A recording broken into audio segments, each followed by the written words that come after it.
Mark was an ordinary 14-year-old boy living in a modest neighborhood on the outskirts of Chicago. The streets were filled with the chatter of neighbors, the hum of cars, and the occasional bark of stray dogs. After a long day at school, his only thought was to get home, finish his homework, and help his mother, who worked 2 jobs to keep their small apartment AF. As he rounded the corner toward their building, he noticed an elderly man struggling with several heavy grocery bags. The man, with thin white hair and a weathered face, paused to catch his breath, his frailty evident with every labored move. Mark hesitated. He was keenly aware of the judgmental eyes of the neighborhood kids who hung out on the stoop, always quick to tease or belittle any act of kindness. But something about the man's struggle gnawed at his conscience. Taking a deep breath, he approached. "Hey, sir, need a hand with those?" The old man looked up, his eyes softening at the offer. "That would be a blessing, young man. These old bones aren't what they used to be." Mark took 2 of the bags and followed the man, who introduced himself as Mr. Howard, up 3 flights of narrow stairs. Inside the modest apartment, Mark noticed the space was filled with old photographs, books, and a faint smell of lavender. "You don't know how much this means to me," Mr. Howard said, his voice tinged with both gratitude and exhaustion. "The world could use more young men like you." Mark smiled awkwardly, muttering a polite "you're welcome," before heading home. Mark hurried up the worn staircase of his apartment building, the familiar creaks beneath his sneakers echoing in the dimly lit hallway. The paint on the walls was peeling, and the faint smell of mildew lingered, but it was home, a place he shared with his mother, Lisa, who carried the weight of their world on her shoulders. As Mark pushed open the door, the sight of his mother hunched over the kitchen table greeted him. Her dark hair was pulled back in a messy bun, strands falling loose as she scanned a stack of bills with furrowed brows. The dim light from the single overhead bulb cast shadows across her tired face. "You're late," Lisa said without looking up, her voice heavy with fatigue. "Sorry, Mom. I helped someone with their groceries," Mark replied, dropping his backpack in the corner. Lisa glanced at him briefly, her expression softening. "That was kind of you, Mark. But you need to be careful. Not everyone's as kind as you are." Mark shrugged, sensing her stress but unsure how to ease it. His eyes drifted to the pile of papers in front of her. A bright red notice sat on top, the words "Final Warning, Rent Overdue" stamped in bold letters. "Is it bad?" Mark asked hesitantly, nodding toward the bills. Lisa sighed, rubbing her temples. "It's not great. The landlord called again today. We've got until the end of the week to come up with the rest of the rent, or we're out." Mark's stomach twisted. Their apartment wasn't much, but it was all they had. He knew his mother worked tirelessly at her 2 jobs, cleaning offices during the day and waitressing at a diner at night. Yet, it never seemed to be enough. "I can help," Mark offered. "I could get a job or something." Lisa smiled faintly, reaching out to ruffle his hair. "You're already helping by doing well in school. That's your job right now. Let me worry about the rest." Mark nodded, but the heaviness in his chest remained. That night, as he lay on his thin mattress in their shared bedroom, the sounds of the city outside his window couldn't drown out his thoughts. He thought about his mother, her tired eyes, and the weight she carried every day. He thought about the elderly man, Mr. Howard, and the simple but heartfelt gratitude he had shown. "Sometimes, it feels like the world is against us," Mark muttered to himself. "But maybe, just maybe, small things can make a difference." The following morning, Mark woke up early to help his mother prepare for her day. She looked surprised but grateful when he handed her a cup of coffee, instant but warm. "Thanks, sweetheart," Lisa said, sipping carefully. "You work too hard, Mom," Mark said, sitting across from her. "I want to help more." "You already do, Mark. Every time you come home with good grades or help me without me asking." "It's enough," Lisa replied, though her voice cracked slightly. Mark didn't believe her entirely. He could see the cracks in her armor, the silent tears she wiped away when she thought he wasn't looking. Before leaving for school, Mark paused in the doorway. "We'll get through this, Mom. I promise." She smiled, her eyes glistening. "I know we will. We always do." The sound of crumpling paper caught Mark's attention as he opened the door to their apartment after school. A single envelope lay on the floor, just inside the threshold, its crisp white surface standing out against the scuffed hardwood. "Mom, did you see this?" Mark called out, picking it up. Lisa peeked out from the kitchen, wiping her hands on a dish rack. "What is it?" "It's addressed to me," Mark said, tilting the envelope. There was no stamp, just his name scrawled in neat handwriting. Curiosity piqued. Mark carefully opened it. Inside was a folded piece of paper and, to his astonishment, a $20 bill. His eyes widened as he read the note. "Dear Mark, thank you again for your kindness. You reminded me that there's still good in the world. If you ever need anything, don't hesitate to ask. Mr. Howard." Mark reread the note twice, the words sinking in. The memory of Mr. Howard's smile and the weight of the grocery bags flooded back. He held the $20 bill, feeling a mixture of surprise and unease. "Mom, look at this," he said, handing her the note and the money. Lisa's brows knitted as she read. "He gave you this? Why?" "I guess to say thank you," Mark replied. Lisa set the note down and looked at the money, her expression conflicted. "It's a kind gesture, but we don't take handouts, Mark. People like us, we've got to stand on our own." "But it's not a handout," Mark argued. "I helped him, and he wanted to show he appreciated it. It's like a gift." Lisa hesitated, her eyes flicking back to the note. "Even so, we don't know his situation. What if he needed that money more than we do?" "Mom, he wouldn't have given it if he couldn't," Mark reasoned. Finally, she relented with a sigh. "All right, but only if you use it for something useful. School supplies, maybe." "Don't waste it, Mark." Mark nodded, feeling a sense of pride and responsibility. Later that evening, Mark sat on his mattress, turning the $20 bill over in his hands. It wasn't just the money, it was the thought behind it. For the first time in a long while, someone outside his family had acknowledged his efforts, his existence. He thought back to the note's final words. "If you ever need anything, don't hesitate to ask." Did Mr. Howard mean it? Could he really be someone Mark could count on? As sleep overtook him, Mark dreamed of better days. Days where his mother smiled more and the weight of their struggles seemed lighter. And in his dreams, Mr. Howard's words echoed, a small beacon of hope in the darkness. The next morning, Mark handed his mother the $20 before leaving for school. "Here, use it for groceries or something." Lisa smiled softly, touched by his gesture. "You're a good kid, Mark." He shrugged, grabbing his backpack. "Just trying to help, Mom." As he walked out the door, Mark couldn't shake the feeling that this was only the beginning of something bigger, something he couldn't yet comprehend. It was a crisp Saturday afternoon when Mark decided to return to Mr. Howard's apartment. The hallway smelled faintly of someone's attempt at baking, and soft jazz music wafted through the partially cracked door of the older man's unit. Mark hesitated for a moment before knocking, the sound echoing lightly. "Just a moment," came Mr. Howard's familiar voice, muffled but cheerful. The door creaked open, and Mr. Howard greeted Mark with a warm smile. He was dressed casually in a cardigan that seemed 2 sizes too large and slippers that had seen better days. "Mark, what a pleasant surprise." Come in," Mr. Howard said, stepping aside. Mark entered, taking in the cozy yet cluttered space. Stacks of books, old photographs, and trinkets covered nearly every available surface. The apartment had a distinct charm, a time capsule of memories and stories waiting to be told. "I wasn't expecting company, but I'm glad you're here," Mr. Howard said as he motioned for Mark to sit on the worn armchair. "Would you like some tea? Or maybe cocoa?" Cocoa sounds nice," Mark replied, feeling both out of place and oddly at home. As Mr. Howard bustled in the small kitchen, Mark's eyes wandered. A particular photograph on the mantel caught his attention, a younger Mr. Howard standing beside a radiant woman in a sunlit park. "That's Eleanor," Mr. Howard said as he returned with 2 steaming mugs of cocoa. He followed Mark's gaze, a wistful smile spreading across his face. "Your wife?" Mark asked, carefully picking up the mug. "Yes," Mr. Howard replied, settling into his chair. "She passed away a few years ago.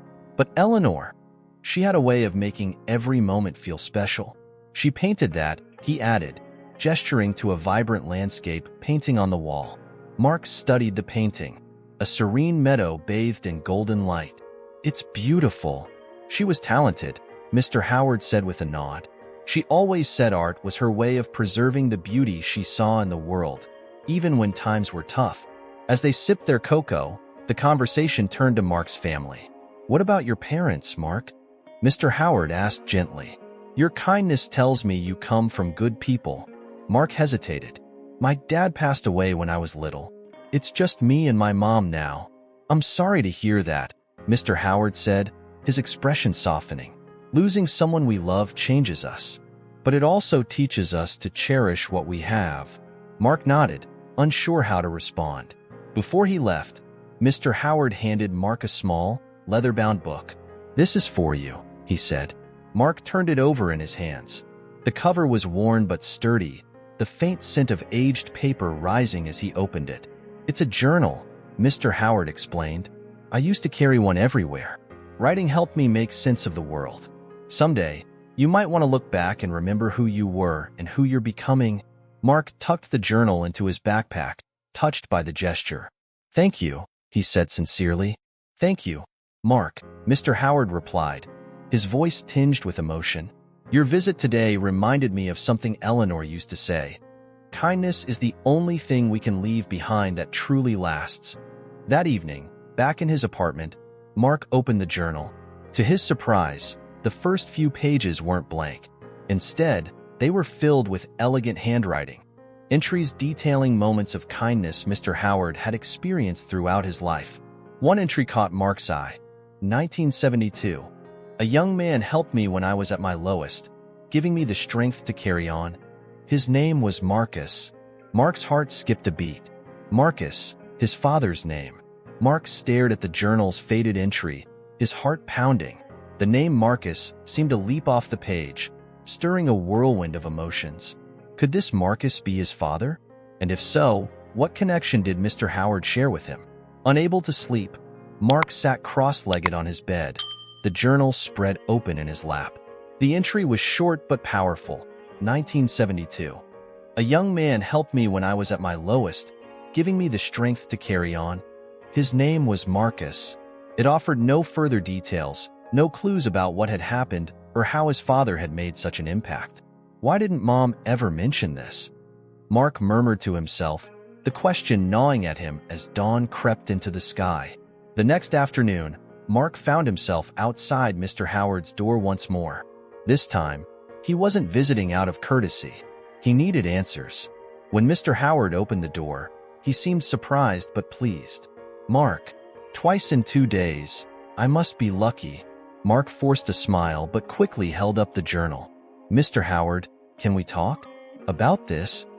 The older man's eyes lingered on the book for a moment before he stepped aside. Of course. Come in.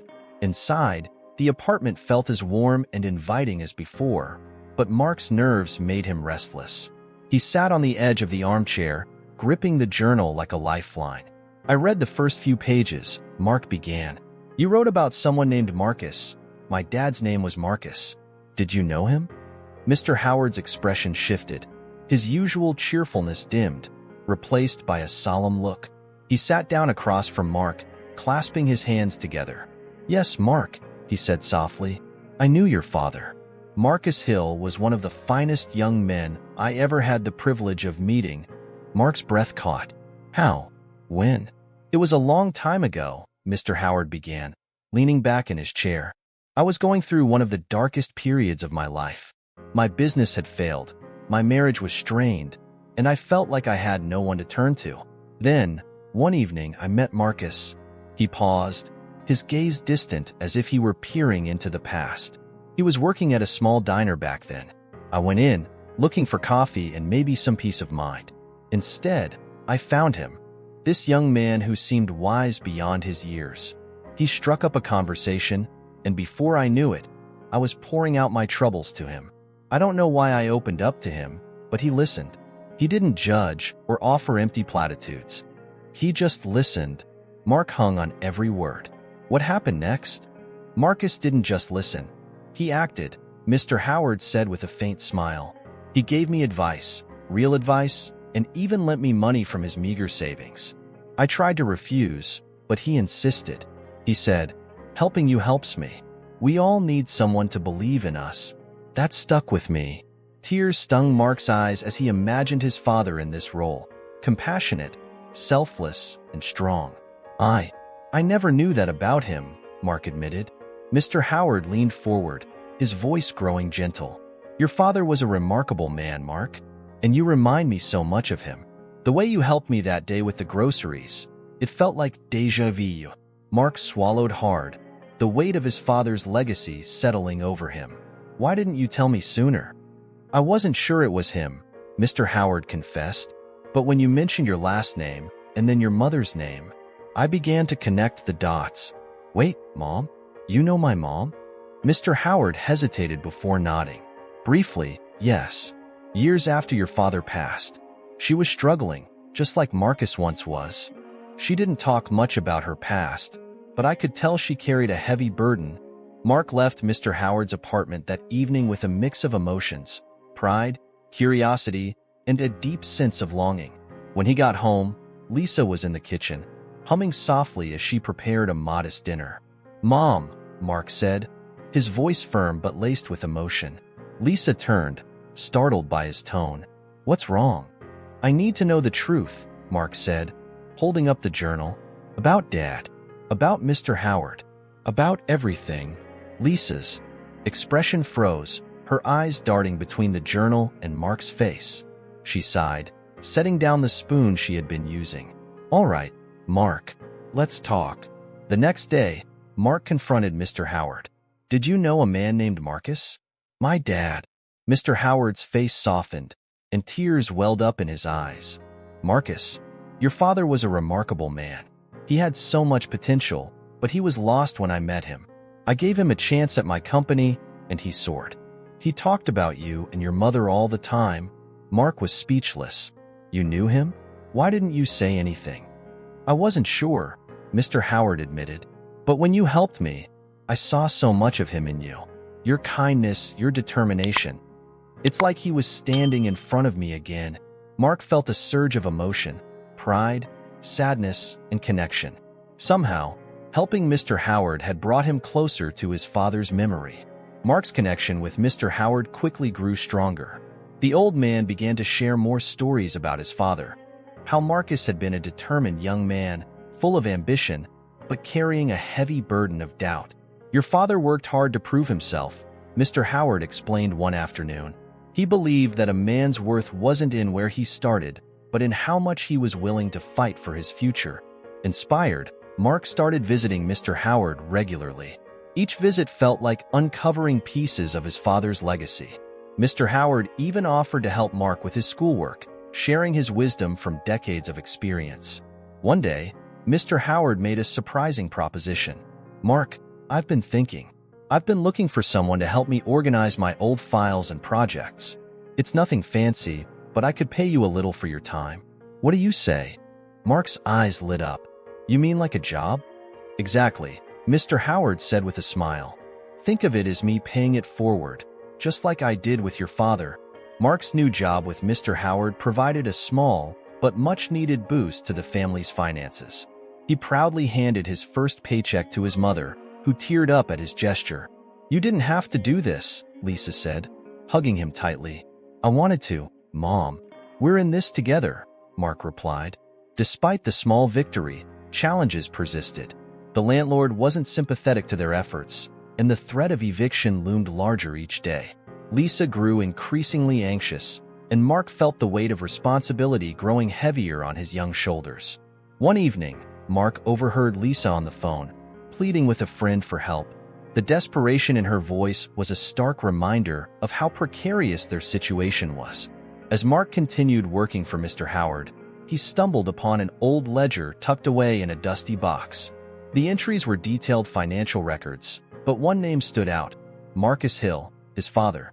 Curious, Mark brought it to Mr. Howard. What's this? Mr. Howard's face turned serious. That's the record of a loan I gave your father. He came to me in a desperate moment, much like you're doing now.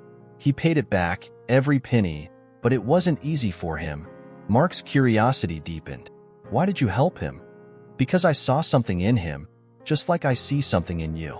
He was willing to fight for his family, no matter what, Mr. Howard said, his voice heavy with emotion. But as Mark flipped through the pages, he noticed another name that made his blood run cold. Lisa Hill. Wait, my mom? Mark asked, stunned. Mr. Howard hesitated. Yes, your mother came to me once, years after your father passed. She never told you, did she? Mark confronted his mother that evening. Why didn't you tell me you knew Mr. Howard before I did? Lisa's face paled. I didn't think it mattered, Mark. After your father died, I didn't want to burden you with our struggles. Mr. Howard helped us, but I didn't want you to feel like you owed him anything. But he doesn't see it that way, Mom, Mark said. He thinks helping us is like continuing what he started with Dad. He believes in us. Lisa sighed, tears in her eyes. I've been so scared, Mark. Scared of failing you, of losing everything. Mom, we're not losing. We're surviving together, Mark said, taking her hand. The next day, Mr. Howard revealed a final surprise. Mark, I've been thinking. I have no children of my own, and I want to make sure my legacy means something. I've decided to put the building you live in into your family's name. Consider it my way of honoring your father and the kindness you've shown me. Mark and Lisa were stunned. You don't have to do this, Lisa said. But I want to, Mr. Howard replied. Sometimes, life gives us a second chance to make things right.